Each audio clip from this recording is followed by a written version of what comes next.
حضرت یوسف علیہ السلام حضرت یعقوب علیہ السلام کے بیٹے، حضرت اسحاق علیہ السلام کے پوتے اور ابراہیم کے پڑپوتے ہیں۔ والدہ راحیل حضرت یوسف علیہ السلام کے چھوٹے بھائی بنیامین کی پیدائش کے وقت انتقال کر گئی تھیں۔ یوں تو اللہ تعالیٰ نے حضرت یعقوب کو 12 بیٹوں سے نوازا تھا، لیکن راحیل کے بطن سے 2 بیٹے یوسف اور بنیامین ہی ہوئے۔ حضرت یوسف بھی اپنی والدہ کی طرح حسن و جمال میں لاثانی تھے۔ والد کو ان سے بے حد محبت تھی اور وہ انہیں خود سے جدا نہیں کرتے تھے۔ روایت میں ہے کہ حضرت یعقوب کی چہیتی بیوی راحیل نے بھی ان کے لیے خصوصی وصیت کی تھی۔ اب یہ بن ماں کے بھی تھے اور 10 سوتیلے بھائیوں سے چھوٹے بھی۔ پھر شدید قربت اور محبت کا ایک سبب یہ بھی تھا کہ حضرت یعقوب نے حضرت یوسف کی پیشانی پر چمکتے نور نبوت کا مشاہدہ کر لیا تھا۔ قرآن کریم میں حضرت یوسف علیہ السلام کا قصہ اللہ عز و جل نے قرآن کریم کی 111 آیات پر مشتمل پوری ایک سورت سورہ یوسف میں حضرت یوسف کے واقعہ کو بیان فرمایا ہے۔ اس سورت میں بیان کردہ واقعہ کو احسن القصص یعنی بہترین واقعہ کہا گیا ہے۔ دراصل اس سبق آموز واقعہ میں حسد و عناد کا انجام، نفس امارہ کی شورشیں، عبرتیں، حکمتیں، مواعظ و نصائح، انسانی عوارض و حوادث، بشرا و لغزشیں، صبر و استقامت اور رضا و تسلیم کے ساتھ اللہ کے عدل و انصاف اور رحم و کرم کے کرشمہ سازیاں جس دلچسپ اور خوبصورت انداز میں بیان کی گئی ہیں وہ رہتی دنیا تک کے لیے انسانیت کے لیے مشعل راہ ہے۔ قرآن پاک میں حضرت یوسف کا نام مبارک 26 مرتبہ آیا ہے، جن میں سے 24 بار سورہ یوسف میں، جبکہ سورہ انعام اور سورہ غافر میں ایک بار آپ کا ذکر آیا ہے۔ آیت میں ہے کہ نبی پاک مکہ معظمہ میں تشریف فرما تھے اور آپ صلی اللہ علیہ وآلہ وسلم کی خبر مدینہ طیبہ پہنچی تو وہاں کے یہودیوں نے اپنے چند آدمی اس کام کے لیے مکہ معظمہ بھیجے کہ وہ جا کر آپ کی آزمائش کریں۔ انہوں نے مبہم انداز میں سوال کیا، اگر آپ صلی اللہ علیہ وآلہ وسلم سچے نبی ہیں تو ذرا یہ بتلائیے کہ وہ کون سے پیغمبر تھے جن کا ایک بیٹا ملک شام سے مصر لے جایا گیا اور باپ نے ان کے غم میں روتے روتے نابینا ہو گئے۔ دراصل یہ سوال یہودیوں نے اس لیے منتخب کیا کہ اس کی کوئی عام شہرت نہ تھی اور نہ مکے میں کوئی اس واقعہ سے واقف تھا، کیونکہ اس وقت مکے میں اہل کتاب میں سے کوئی نہ تھا جس سے بحوالہ تورات و انجیل اس قصے کا کوئی جز معلوم ہو سکتا۔ ان کے سوال پر پوری سورہ یوسف نازل ہوئی، جس میں حضرت یعقوب اور حضرت یوسف کا پورا واقعہ مذکور ہے اور اتنی تفصیل کے ساتھ ہے کہ تورات اور انجیل میں بھی اتنی تفصیل نہیں، اس لیے اس کا بیان کرنا آپ صلی اللہ علیہ وآلہ وسلم کا کھلا معجزہ تھا۔ حضرت یوسف کا خواب، حضرت یوسف ابھی سن بلوغت کو بھی نہ پہنچے تھے کہ انہوں نے ایک خواب دیکھا جس کا اپنے والد سے یوں ذکر کیا، اے ابا جان، میں نے 11 ستاروں، سورج اور چاند کو دیکھا کہ وہ سب مجھے سجدہ کر رہے ہیں۔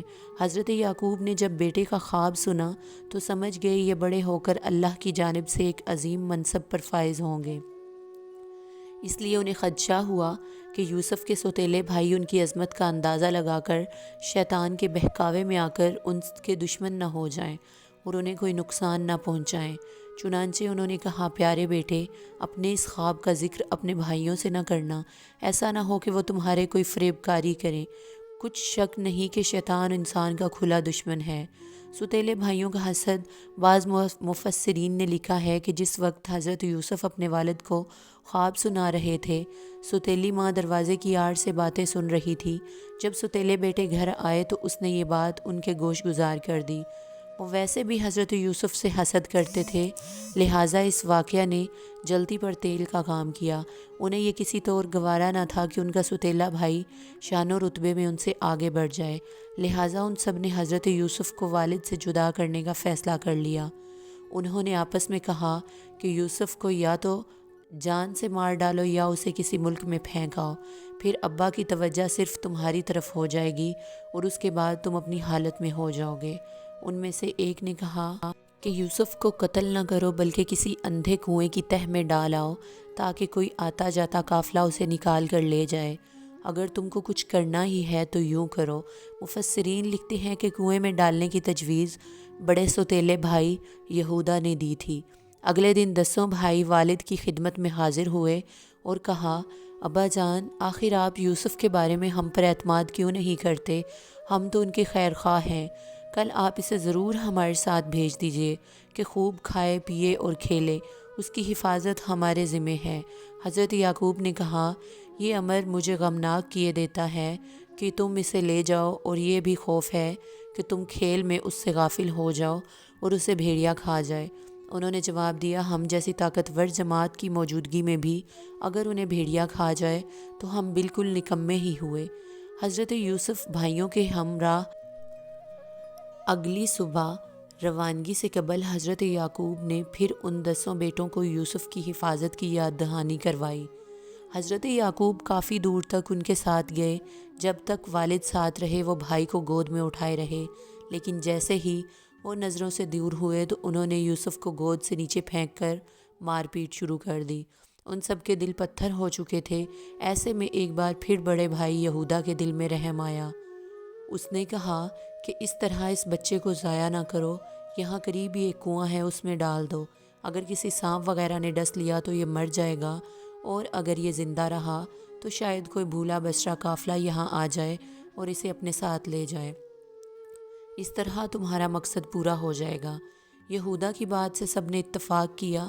قرآن پاک میں اس طرح بیان کیا گیا ہے، پھر جب وہ اس کو لے کر چلے اور سب نے مل کر ٹھان لیا کہ اسے غیر آباد گہرے کنویں کی تہ میں پھینک دیں، تو ہم نے یوسف کی طرف وحی بھیجی کہ یقیناً ایک وقت ایسا آئے گا کہ تم ان کو ان کے سلوک سے آگاہ کرو گے اور وہ تجھے پہچانیں گے۔ سورہ یوسف آیت نمبر 15۔ روایت میں ہے کہ اس وقت حضرت یوسف علیہ السلام کی عمر 7 سال تھی۔ امام قرطبی کا فرمان بھی یہی ہے کہ جس وقت یوسف کو کنویں میں ڈالا گیا وہ نابالغ بچے تھے۔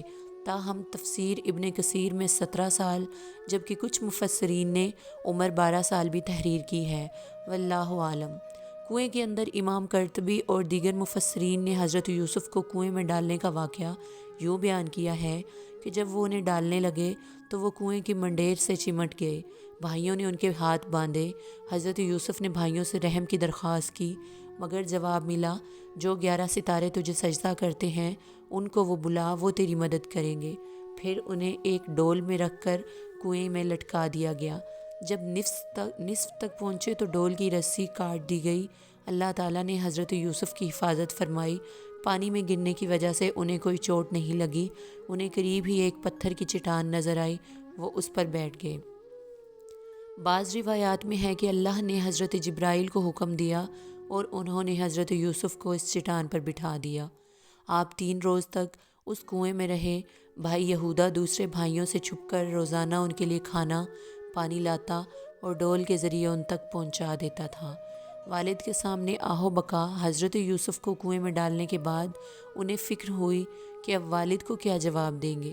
چنانچہ انہوں نے ایک بکری ذبح کی اور اس کا خون حضرت یوسف کے کرتے پر لگا کر عشاء کے وقت آہو بکا کرتے والد کے پاس پہنچے اور کہنے لگے، ابا جان، ہم سب تو دوڑنے میں لگ گئے تھے اور یوسف کو ہم نے سامان کے پاس بٹھا دیا تھا، ایک بھیڑیا انہیں کھا گیا اور آپ ہمارا یقین کیوں کرنے لگے اگرچہ ہم کتنے ہی سچے ہوں۔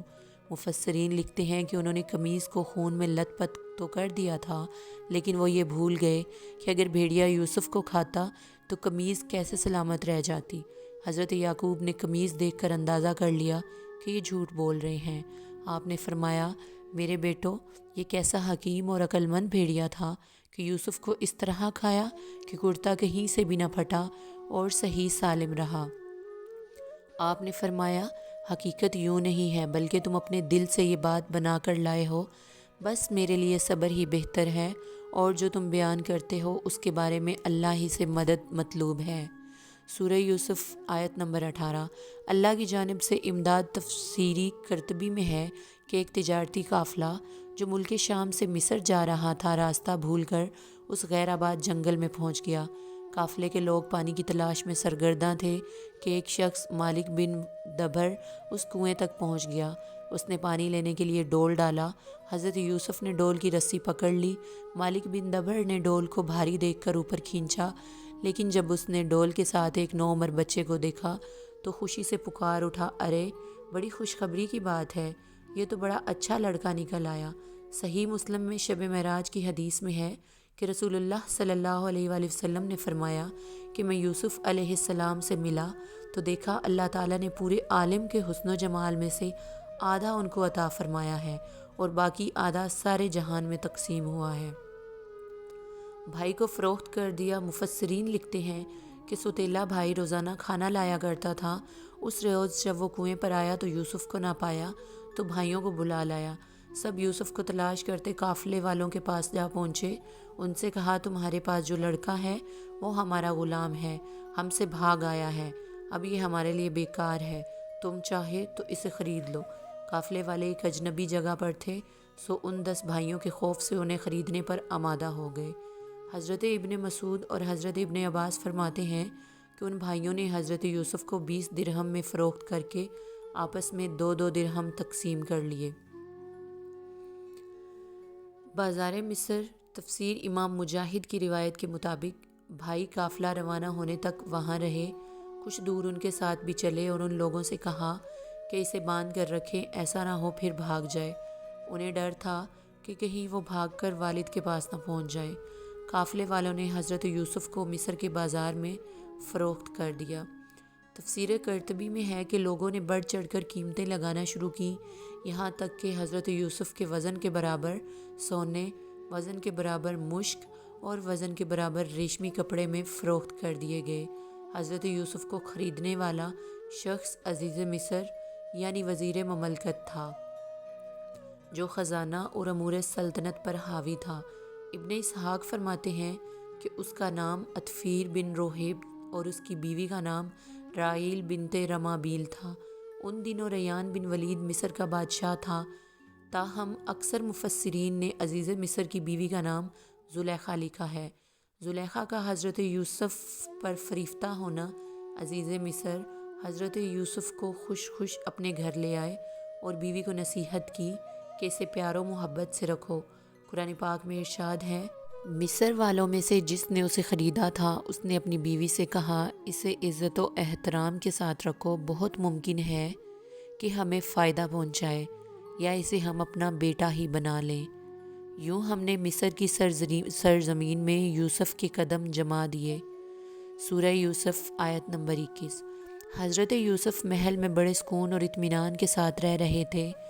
عزیز مصر آپ کی دیانت، شرافت، پاکیزگی، سچائی اور بردباری سے بے حد متاثر تھا، لیکن ابھی اللہ کو حضرت یوسف کو مزید امتحانات سے گزارنا تھا۔ کچھ ہی عرصہ گزرا کہ آپ سن شباب پر پہنچ گئے۔ عزیز مصر کی بیوی زلیخا آپ کے حسن سے بہت متاثر تھی۔ وقت گزرنے کے ساتھ ساتھ اس کی نیت بدلنے لگی، اس نے آپ پر ڈورے ڈالنا شروع کر دیے۔ قرآن پاک میں ارشاد ہے، اور جس عورت کے گھر میں تھا وہ اسے پھسلانے لگی اور دروازے بند کر لیے اور کہنے لگی لو آؤ۔ اس حضرت یوسف نے کہا اللہ کی پناہ، وہ تیرے میاں تو میرا آقا ہے جس نے مجھے عزت سے رکھا ہے، میں ایسا ظلم نہیں کر سکتا، بے شک ظالم نجات نہیں پاتے۔ سورہ یوسف آیت نمبر 23۔ حضرت یوسف نے دیکھا کہ یہ عورت شیطان کے چنگل میں پھنس کر دعوت گناہ پر مصر ہے تو باہر نکلنے کے لیے دروازے کی جانب بھاگے۔ زلیخا پکڑنے کے لیے ان کے پیچھے دوڑی، ان کی قمیض کا پچھلا دامن اس کے ہاتھ میں آ گیا، جسے اس نے اپنی طرف کھینچا تو وہ پھٹ گیا۔ حضرت یوسف باہر نکلے تو سامنے عزیز مصر کھڑا تھا، پیچھے زلیخا بھی باہر آ گئی۔ اس نے شوہر کو دروازے پر کھڑا دیکھا تو معصوم بن گئی اور حضرت یوسف پر الزام لگاتے ہوئے گویا ہوئی، جو شخص تیری بیوی کے ساتھ برا ارادہ کرے تو بس اس کی سزا یہی ہے کہ تو اسے قید کر دے اور اسے کوئی دردناک سزا دی جائے۔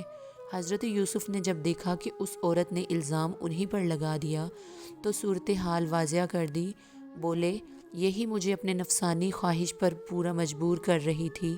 عزیز مصر کے سامنے ایک طرف بیوی تھی جو حضرت یوسف پر بدکاری کا الزام لگا رہی تھی، تو دوسری طرف حضرت یوسف تھے کہ جن کی شرافت، پاکیزگی، صداقت اور سچائی مسلمہ تھی۔ وہ سوچ رہا تھا کہ ان میں سے کون سچا ہے۔ قرآن پاک میں ارشاد ہے، عورت کے گھر والوں میں سے ایک گواہ نے گواہی دی کہ اگر اس کا کرتا آگے سے پھٹا ہوا ہے تو عورت سچی ہے اور وہ جھوٹا، اور اگر اس کا کرتا پیچھے سے پھٹا ہے تو یہ جھوٹی اور وہ سچا۔ جب حضرت یوسف کا کرتا دیکھا تو وہ پیچھے سے پھٹا تھا، تب اس نے زلیخا سے کہا کہ یہ تمہارا فریب ہے، اور کچھ شک نہیں کہ تم عورتوں کے فریب بڑے ہوتے ہیں۔ پھر اس نے کہا، یوسف اس بات کا خیال نہ کر، اور زلیخا تو اس گناہ کی بخشش مانگ، بے شک خطا تیری ہی ہے۔ تفسیر ابن کثیر اور معارف القرآن میں ایک دودھ پیتے بچے کا ذکر ہے کہ جسے اللہ نے گویائی عطا فرمائی، اور اس نے عزیز مصر کو یہ حکیمانہ مشورہ دیا جس میں حضرت یوسف کی بے گناہی ثابت ہوئی۔ زلیخا کے عشق کے چرچے یہ واقعہ دربار خاص سے ہوتا ہوا شہر کی خواتین تک میں عام ہو گیا۔ انہوں نے زلیخا کو بدنام اور لعن طعن کرنا شروع کر دیا، جس کا قرآن کریم میں یوں ذکر ہے، اور عورتوں نے شہر میں چرچا کیا کہ عزیز کی عورت اپنے غلام کو چاہتی ہے، اس کی محبت میں فریفتہ ہو گئی، اور ہم تو اسے صریح غلطی پر دیکھتے ہیں۔ زلیخا جب ان عورتوں کے طنز سے تنگ آ گئی تو اس نے ان عورتوں کو اپنے گھر کھانے پر مدعو کر لیا۔ پھر جب سب خواتین کھانے کی دعوت پر آ گئیں تو اس نے ان میں سے ہر ایک کو پھل تراشنے کے لیے ایک ایک چھری دی۔ پھر یوسف علیہ السلام سے کہا کہ ان کے سامنے چلے آؤ۔